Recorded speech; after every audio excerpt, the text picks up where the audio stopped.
Folks, good evening. I hope you are having a wonderful day. It is Thursday today, and we are doing some Q&A business, which you've not done in quite, well, a week or two now.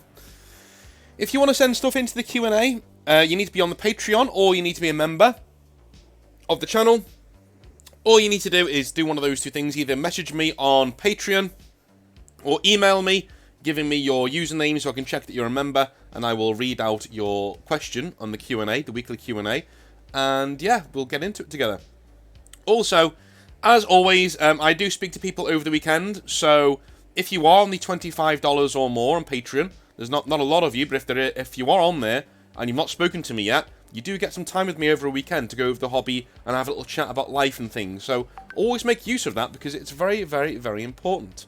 Do you know what I mean? To get people that you know and to get, maybe like an ear that isn't quite somebody that you know to give you some credence to your problems and to talk things through with you. I've never claimed to be a mental health expert or any sort of professional. In fact, I should put that legal disclaimer there. But I am a guy who will listen, and I'm a guy who will talk you through things. I'm a guy who's been in the hobby and has lived quite a weird life, shall we say, inside and outside of the hobby. You know, been through a lot of stuff. And yeah, I can always be there for you if you want to go through that. So the option's there. Let's look at some of our hobby nightmares, shall we? Well, not hobby nightmares. Let's look at some of our questions. So, a question for the next QA. Would you like to be a trainer for Games Workshop? What would you do if you were one? Oh my god.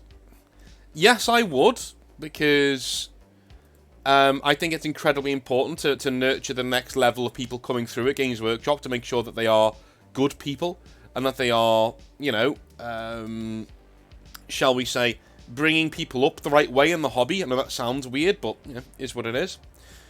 And also, no, because it would have to be in an ideal scenario, and that ideal scenario would literally be me talking things through with people and making sure that they're bringing people into the hobby in the right way, and that as a trainer, you're making sure that the Games Workshop manager is enjoying their job, right?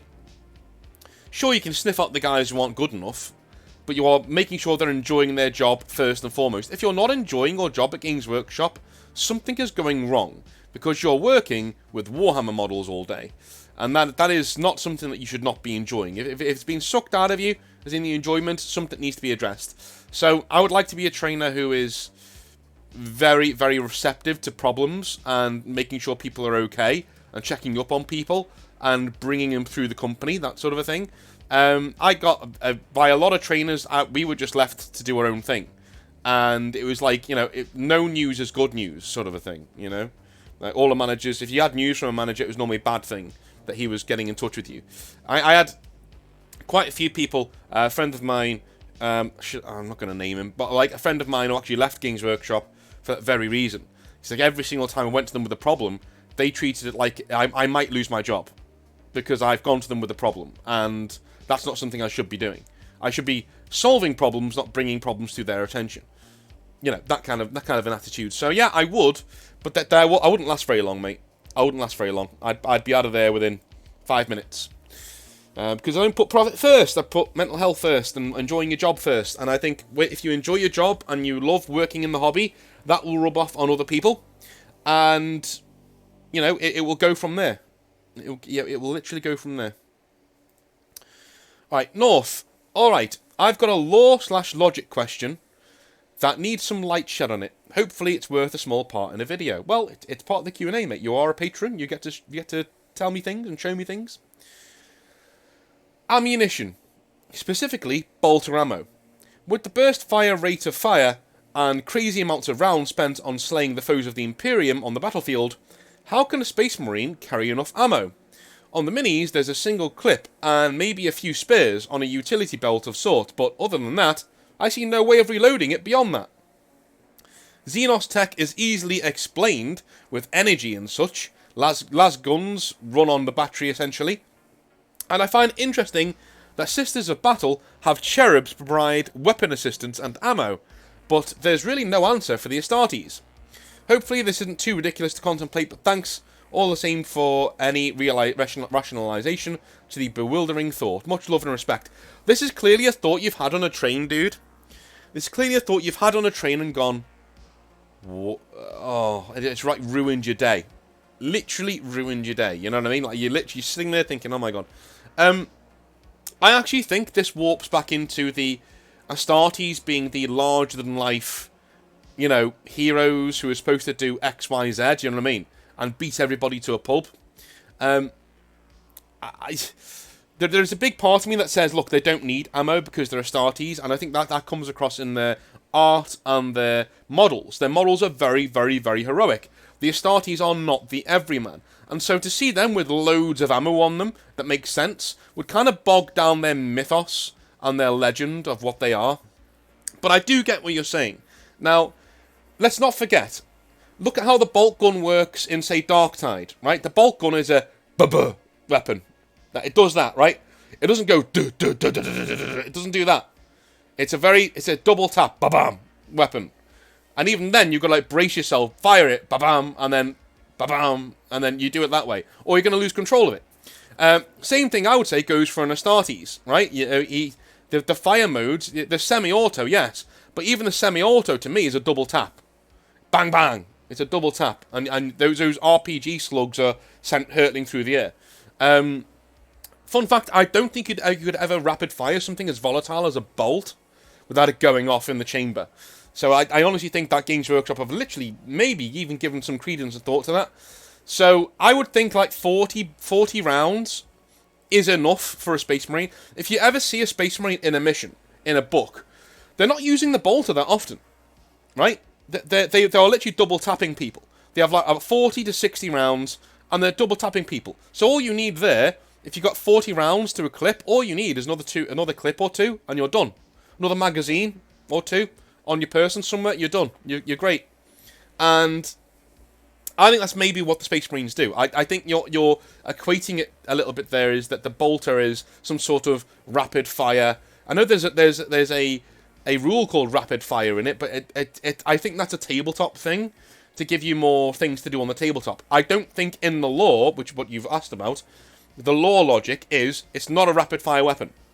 The bolter is not a rapid fire weapon in the lore. It is in the game, because it has to be, to give Space Marines, you know, another tool in their arsenal. But in the lore, you never really see someone going like an Uzi with a bolter. It's too big. It's too cumbersome. The rounds are too big. You know, they would literally detonate in the chamber if you tried to do that, right? They're a tap. You know, you are, if you're known as a good bolter specialist in the Horus Heresy, you're a marksman. You're not Arnold Schwarzenegger in Predator, right? You are a marksman. You're there putting a bolt round through the eye hole of a Space Marine 50 meters away. That's what you are. And you're not doing that if you're rapid firing. You may be double tapping him, maybe, but only if you're a really good shot. And I think that's what the actual bolter is. It's not really a rapid firing thing, so I don't think you would need that many clips to be effective on the battlefield. Now, I would love for Games Workshop to put that on the tabletop and take away some of the rapid firing stuff, so it's less like an Uzi. I would like to do a single tap or double tap feature on the bolter, where it's up to you whether you want to put a single round at somebody or 2 rounds. That would solve the rapid fire issue. I would say you get to do, you get to fire twice or something like that. I don't know, but yeah, it's just pretty cool. I would say the first round is at full ballistic skill, 3+, and then if you want to fire a second round quickly at the same target, it goes to 4+. If you want to fire a second round quickly at a different target, it goes to 5+. That'd be a pretty cool rule that I'd bring in. But anyway, moving on, or I'm going to get bogged down in bolter speak for the rest of the video. Alrighty.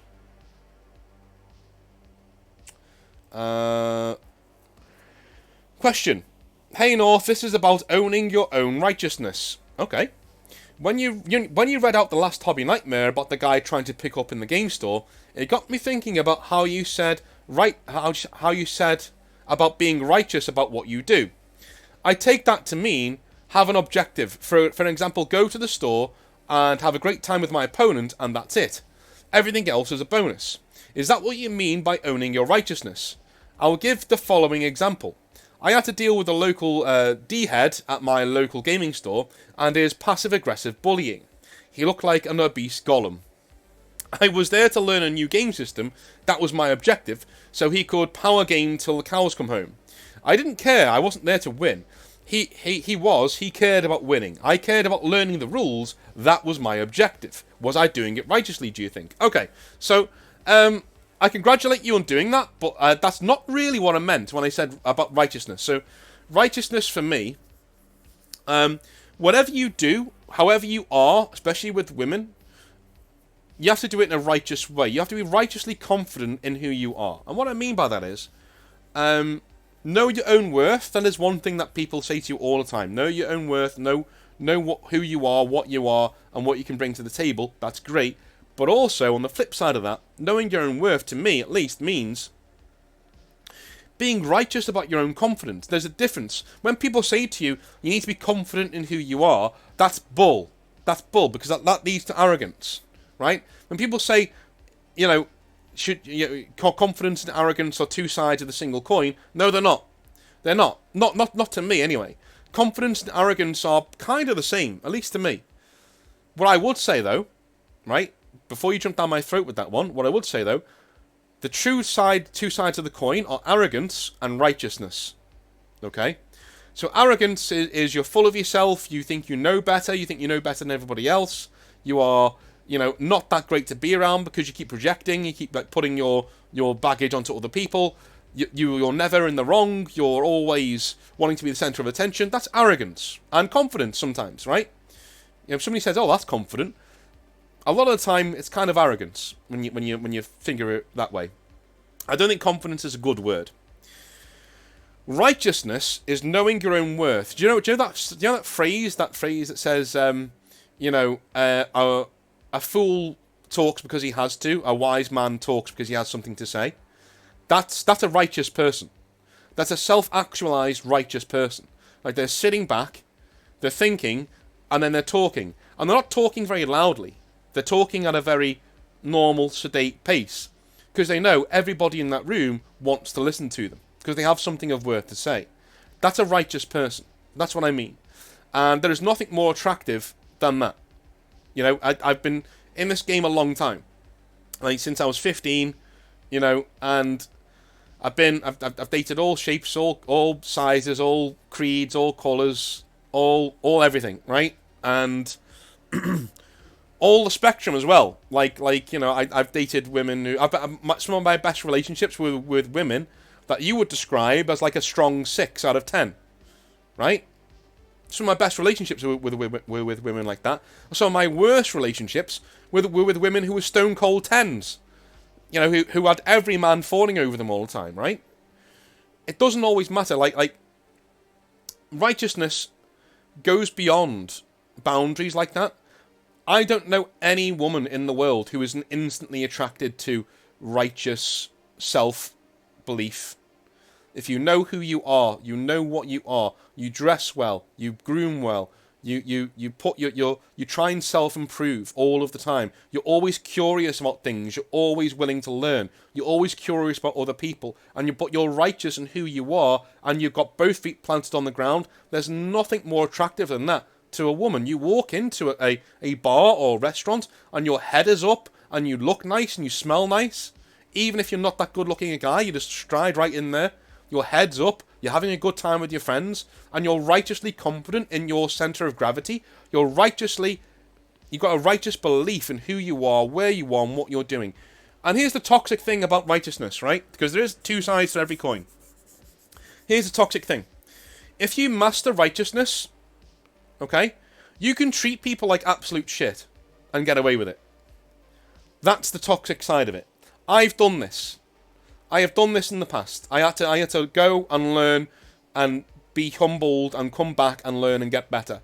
Because I used to do this. When I started to realise, hey, I have a lot of power here because I'm righteous. I'm the most righteous guy in this room. I can walk in and talk some shit. You can really break people down. And you can actually treat women pretty badly and they will go along with it. Because you're righteous, you're so over, like, it's almost overpowering how righteous you don't give a shit, right? You could happily leave They've got no power over you. You can happily leave at any moment, right? Women who aren't that strong, which is most of them, because most men aren't that strong either, right? Will cave to that kind of a pressure, and you can make them, you can not make them do things, but you can make them accept things that normally they wouldn't accept. Like you staying out with your boys all night, every night, and like never calling her back, never texting her back, things like that, right? My time's worth more than yours, sort of a thing. If you're righteous about how you believe in yourself, that will be accepted by a lot of women. Like, and it's toxic and it's not great, because they deserve better than that. Everybody deserves better than that. So with great power comes great responsibility, and that's something that I've not spoken about in other videos before. But with great power comes absolutely great responsibility. You really, really need to know. As soon as you've mastered yourself, you've mastered your self-righteousness. You love who you are, right? You don't love yourself in that way, but you're at peace with who you are when you walk into a room. And it comes and goes, by the way. Never think this is a one-size-fits-all. Righteousness comes and goes. There are some times when I can walk into a room feeling great, looking great, fantastic, and my righteousness is right there, and I'm doing really well, and I'm life and soul of the party. There are other times where I walk into a place and I'm not feeling it. And I'll be honest with you, I haven't felt self-righteous in about 4 or 5 months, honestly. Like, not for a little while. But every single time I do, every single time I hit that formula, and for some reason the hormones in my body are like, yeah, I'm ready to go now. And I've groomed, I look good, I smell good, I go out, and the attention is constant. The attention is constant. It's just, mate, it's like kryptonite. Like, but it's if you can bottle that and make sure that you master it, you're going to be just splendid, dude. That's what I meant about righteousness. But yeah, you're kind of hitting something, a point on the head there, in what you mean, but you kind of didn't get what I meant in other ways. Anyway, another week, another question. I am looking for an easy-to-understand guide to punctuation, and explain it to me like I am 5 edition. Okay. I ask this because most educational material throws you straight into the deep end with jargon that is painful to go through. Yeah, man, it sucks. Right now, I'm learning to heavily rely on a policy of when in doubt, throw commas about. Seeing how this is your profession, I figured you would be the man to talk to with some top shelf English. I am. That's cool, but I would need to read your stuff first. I mean, your message was fine. I would need to read your stuff first, man, and go over it, and I need at least like 3,000 or 4,000 words of your writing just to get a sense of where your mistakes normally are, and then you can work on those. That's normally what I do with clients. So yeah, send something to me, and my email's on every single video. Send something to me, and we'll work something out.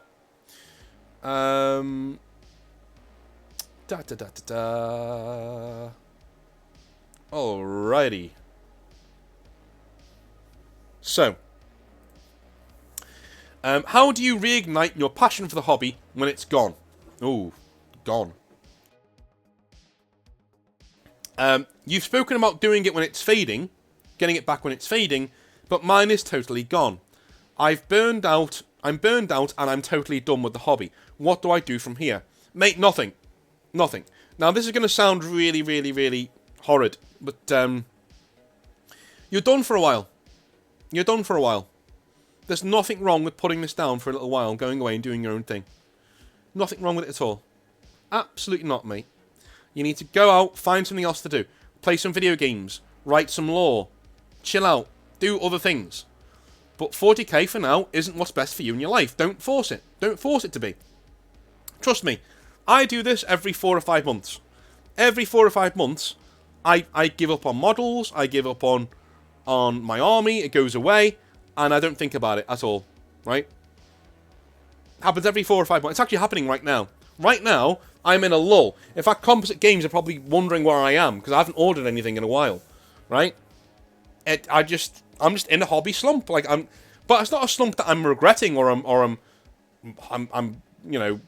I hate. It's just a normal. I'm not in it right now. I will be. Trust me. When the summer comes around, I'll probably start collecting again and doing different things again. But at the moment, I'm good, and I don't need to, and I don't feel any need to. And I'll come back into it.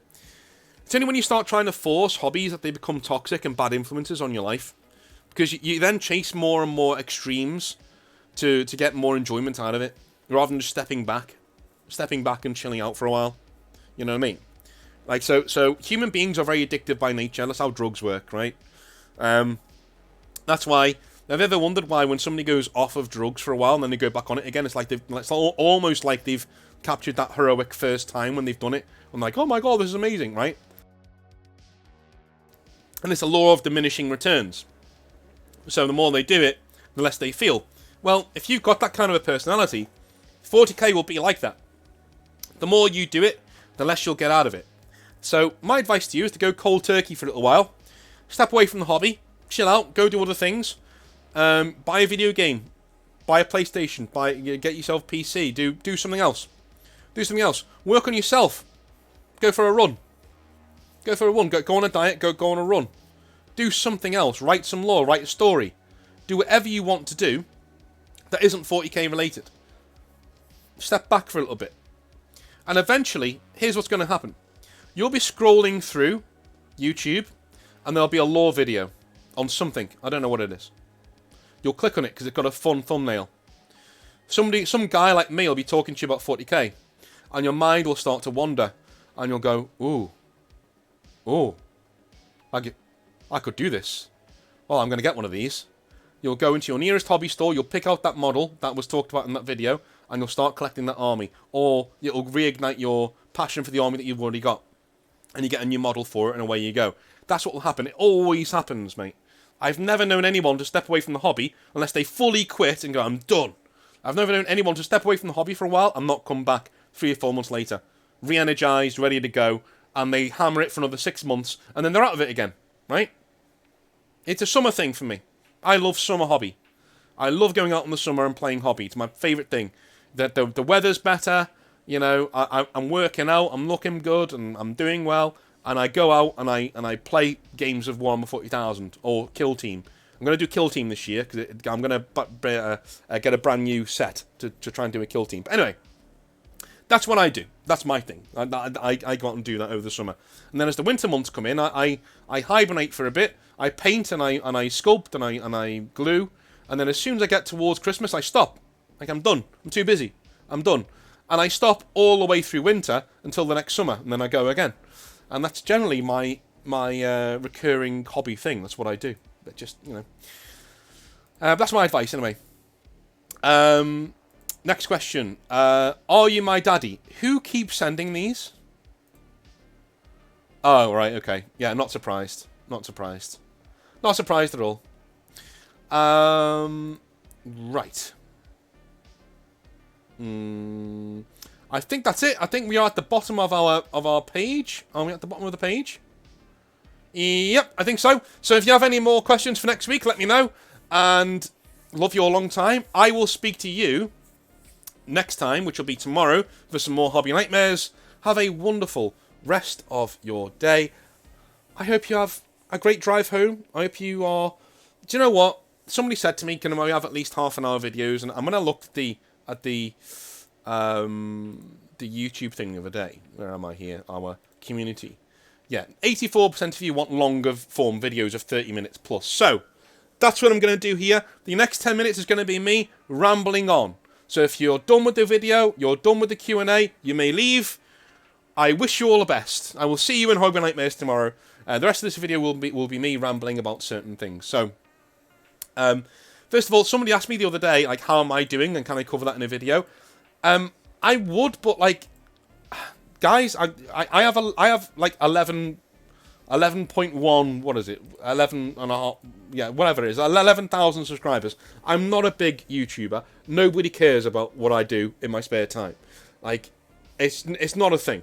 That's why I don't cover it in my YouTube channel. I would rather talk about you guys. This hobby space is here to make sure that you guys have a place where you can feel heard, where you can talk, and where you can come on the Discord and have a chat and things like that. Our mainline series is Hobby Nightmares, and that's all about you. It started with me and my stuff from Games Workshop, and when it sort of spiraled into some of your stories, and then eventually it's all you, you know, and that was my transition of what I wanted to do with the channel. That was last year's goal. Last year's goal was to get to 10,000 subscribers and make the content about the viewer rather than about me. because I'm not that interesting of a person. I like to think I'm a bit interesting, because I've led quite a weird life, but, like, aside from that, you know, everybody's led a life, for God's sake. So yeah, it's more about you. So I would do an update video, but unless you've got like 500,000 subscribers or something, you've really got no business doing an update video unless something really bad's going on in your life or something that you really want to pull the attention of your audience towards, you know. No one cares. Just get on with it, you know, it's fine. Another thing that was asked to me the other day is, are you on the right or the left of the political spectrum? That was asked to me the other day in Discord. 1 second. That was asked to me the other day in Discord. Let me take a little sip of water. Like, am I on the right or the left of the political spectrum? Neither.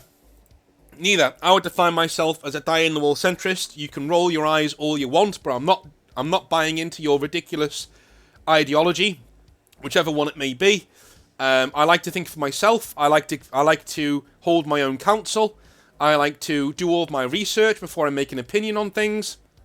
I like to make sure that if there is a political issue, that I look into it and I make sure that I'm covering my angles. And I think a lot of people on the right and on the left don't do that.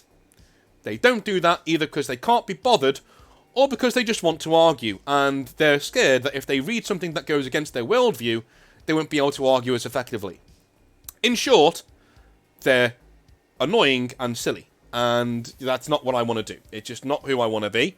And I go away whenever somebody starts harping on about a certain thing, whether it's right or left. I sort of like take a step back and I go, okay, that person's a bit of a kook, you know, because it always goes that way.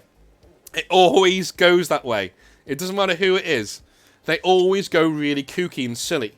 It doesn't matter if they're on the far left or the far right or even a little bit left or a little bit right. Eventually, they will say something that makes me go, oh, you don't have a brain. You know, and I won't be one of those people. I just won't be one of those people. I just, you know, there are certain parts of life that I'm conservative about. There are certain parts of life that I'm liberal about. And I combine those two things into the really weird mess that is Northern Exile.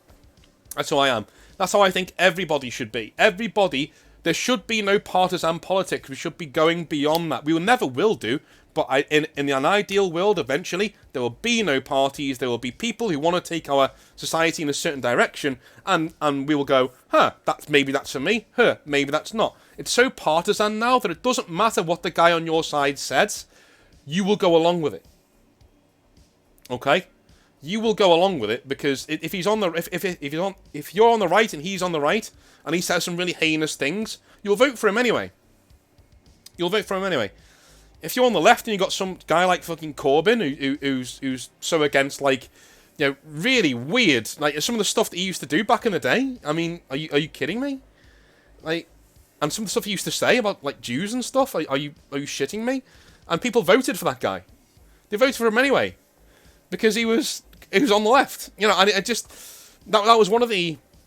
If we had any other alternatives, this is the thing in the UK that I really despise. I really despise it. If we had any alternative to Labour or the Conservatives, we would take it. If we had a centrist alternative that was a really good arguer and a really good, you know, at reaching people and saying, listen, let's bring our heads together and make this a better place.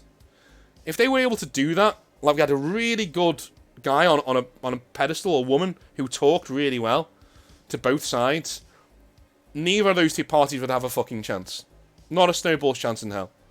But all we've got is this cesspool, the absolute fucking cesspool of British politics. That's been for the past 10, 20 years. It's been the same thing. It has been a dark age in British politics. I honestly think in this century, in 100 years' time, in 2123, they will look at the start of the 20s, of the 2000s, right, as the beginning of the end, and then the 2010s and 2020s as the dark age. This is the dark age for political discourse, not just in England, not in the UK, but in the world. This is the dark age. We're living in it. This is as worse as it's going to be. Rather than a war breaking out between the sides and complete anarchy, this is as bad as it's going to get. This is why I'm a centrist. This is why I don't purport either side of the party line. Because fuck them. Don't stop trying to ruin the world. You already tried for most of the 20th century to ruin the world. Both of you. Both of you. You already tried. You know? Russia, Germany, cheers. Yeah, you already tried to ruin the world. Both of you. So can we just stop with this bullshit, please? Can we just stop going on either side? Because, you know, think for yourself. Think for yourself.